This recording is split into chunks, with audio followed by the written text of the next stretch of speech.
मला जेवायचंय हो स्वयंपाक झाला मी जेव 5:30 वाजले ते चला फिरायला आपल्या शेतात गेलो तर त्यांच्या शेतात मेथी खूप उगवली होती मेथीला फवारणी चालू होती वा मेथी कधी काढणार त्याने मला उद्याच काढायची आज फवारणी चालू हो या मेथीची भाजी करा त्याने मला ही मेथी तुम्ही खाऊ नका म्हणलं का चांगली ती त्याने महाराज आम्ही सध्या मेथीवर दारू फवारू राहिलो तुम्ही जर ही मेथी खाल्ली तर तुम्ही कीर्तनाला अभंग नाही छायागीतच घेता ही विनंती तुम्हाला म्हणून घरच्या भाज्या खा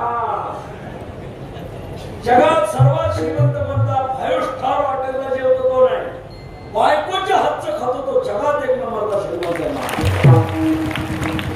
हे सुख आमच्या भाग्यात नाही असं सांगायचं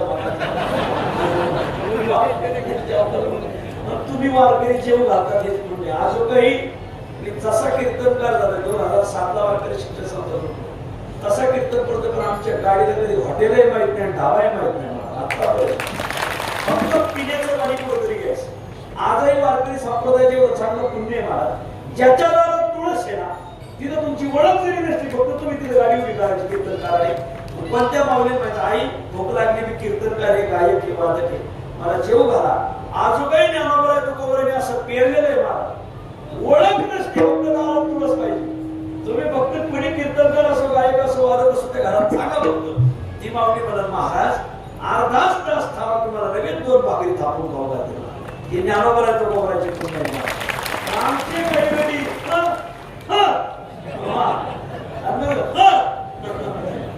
माऊली जपलं पाहिजे खाण्याचा ताळेबंद नाही नको ते खातात ना आठवड्यातून 1 दिवस शेवगा खाल्ला पाहिजे आठवड्यातून 1 दिवस कारलं खाल्लं पाहिजे कच्च्या भाज्या खाल्ल्या पाहिजे होईल तितकं ते आरोग्याला खूप चांगलं ते आपल्या घरच्या खतावर गाईच्या शेणावर गाईच्या गोमूत्रावर पिकवलं पाहिजे वा खाण्याचा ताळेबंद ऐका काय खावं काय खाऊ नये एकदा चरक मुनी झाडाखाली बसले चरकाने चरक संहिता लिहिली इथं कोणी डॉक्टर असलं तर त्याच्या लक्षात वैद्य असं लक्षात चरक संहिता खूप छान लिहिली पण चरकाने लिहिलेलं ज्ञान अबाधित आहे हे तपासण्यासाठी स्वर्गातून देवांचे वैद्य आहे देवांच्या वैद्याचं काय नाव अश्विनी कुमार दोघं आहेत ते अश्विनी कुमार हे दोघं जण झाडावर बसले पोपटाचा रूप घेऊन आणि पोपटाच्या रूपात त्याने 5 प्रश्न विचारले कोरुक कोरुक कोरुक कोरुक कोरुक त्याचा त्याने सरळ अर्थ घेतला की कह अरुक रुक म्हणजे रोगी अरुक म्हणजे निरोगी कह अरुक कह अरुक कह अरुक 5 प्रश्न विचारले कोण निरोगी राहू शकतो विचारतात स्वर्गातले वैद्य कोणाला मृत्यू लोकातल्या वैद्याला काही तयार माणसं असतील ना मृत्यू लोकात कोण निरोगी राहू शकतो कोण निरोगी राहू शकतो कोण निरोगी 5 प्रश्न विचारले 5ही प्रश्नाची उत्तर खालून चरकाचार्याने दिले मितभूक हितभूक ऋतभूक अभूक अशाखभूक हा एक खाण्याचा ताळेबंद खाण्याचा ताळेबंद आहे का मितभूक कमी जेवतो तो निरोगी राहतो जेवताना काय करायचं पोटाचे 4 भाग करायचे चाकूने नव्हे मनाने त्या 2 भागात अन्न टाकायचं एका भागात पाणी एक भाग रिकामा ठेवायचा कधीही हे जर सूत्र धरलं तर आरोग्य तो निरोगीच राहणार कारण रोग भोगाचे अंतरी भोगे रोगा जोडोनिया दिल्या तुकाराम जेवताना एक गमत करायचं काय माणसं डबल कोयता मारून गाडी पाहिजे लोक तर घरी कमी जेवती तितके पंक्ती जेवती काही कीर्तनाला पास करीत पंक्तीच्या धोरणाने बसते जे विठ्ठल फक्त मांडी ठेवायची आना पत्रावर तुला खायचं पडले गायचं पडावं खायचं पडावं कळत तुला असा घोटाळा आहे ना ऐका कमी जेवतो तो निरोगी राहतो मित मित म्हणजे थोडे नित्य सत्य मित हरिपाठ झाल्यास मित शब्द हरिपाठात मित म्हणजे कमी जेवतो निरोगी राहतो आम्ही आल्याला फक्त 2-3 आंब्याच्या हे खाल्ले फाका खाल्ल्या तर आमच्या बरोबरच्या माणसाने चोपून कमी जेवायचं ना एक कमी जेवतो निरोगी राहतो मितभोग दुसरं सांगितलं हितभोग इतकर खातो खात असताना माणसाने हितकर खाल्लं पाहिजे घामेला भरपूर खाण्यापेक्षा 4 बदाम खाल्ले पाहिजे अवेलेबल कुरमुरे खातात. दिंडीला आलेले लोक नुसते कुरमुरे खाते, चवीला टेस्ट, काम करायला फास्ट. माणसाने हितकर खाल्लं पाहिजे, हितकर. रस्याः स्निग्धाः स्थिराः हृद्याः व आहारा सात्विक प्रियाः.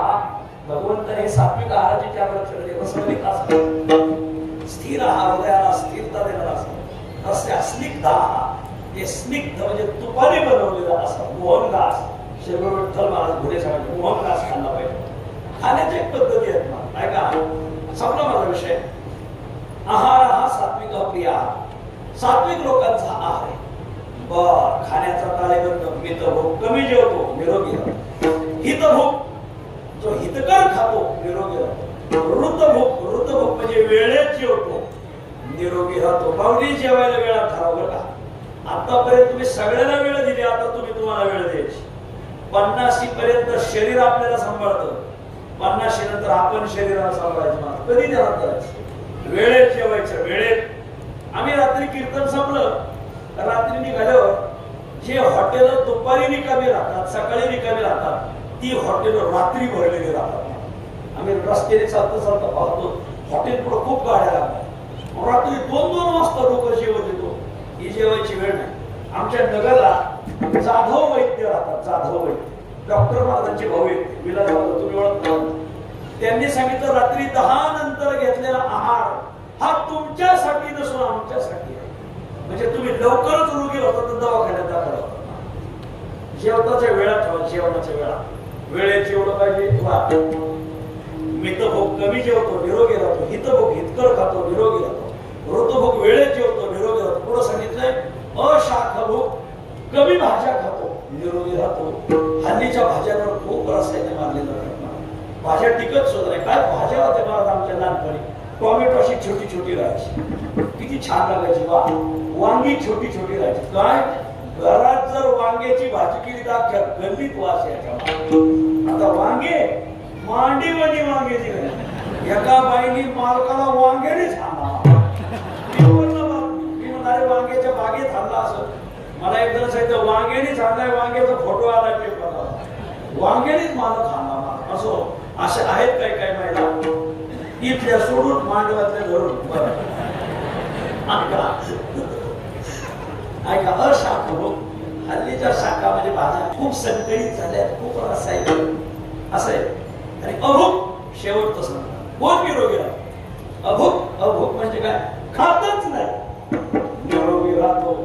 तुम्हाला खाल्लं नाही तर मरण ना, मरण, रोग नाही होणार. वा, तुमचा प्रश्न कशाचा आहे? जगाय म्हणायचं नाही, निरोगी राहण्याचा आहे. खाण्याचा ताळेबंद चरकाचार्याने सांगितलंय. हितभोग, ऋतभोग, मितभोग, अभोग, अशाखभोग. आता लेण्याचा ताळेबंद आहे का? लेणं कोणी कपडे घालावे, कोणाचे घालावे याचा लय ताळेबंद होतलाय. आजूक गड्यानी तरी राखली म्हणजे गडी गड्याचेच कपडे घालतात. अजून मराठवाड्यात महिला महिलांचेच घालतात. पण आमच्या पुणे भागात या महिला पुरुषांचे कपडे घालतात. वा, महिला जीन पॅन्ट टी शर्ट घालतात. एकदा माऊलीचं दर्शन घेतो तुम्ही ज्ञानोबायांचं. बारीला लागलो तर माझ्या एक व्यक्ती पुढे जीन पॅन्ट टी शर्ट, मागे एक व्यक्ती जीन पॅन्ट टी शर्ट. आता माझा अंदाज दोन्ही गडी, कारण गड्याचा पोशाख दोन्ही गडी नव्हती, दोन्ही बायाच होत्या. आणि ती पुढचे व्यक्ती जरा चोर बोलून, हे बाळू शांत राहा, जीन पॅन्ट टी शर्ट. मागची व्यक्ती ओरडली, बाळात बाळू नाही ती संगीत आहे. जीन पॅन्ट टी शर्ट संगीत आहे, ते गड्याचा पोशाख आहे. म्हणजे माझं जरा चुकलं बरं का, तुम्ही संगीताचे वडील का? महाराज तुम्ही दोनदा चुकले. मी संगीताची आई माधुरी म्हणजे दीक्षित का? ती जीन पॅन्ट टी शर्ट काय आदर्श केला तुमच्या मुली तुमचा विठ्ठल.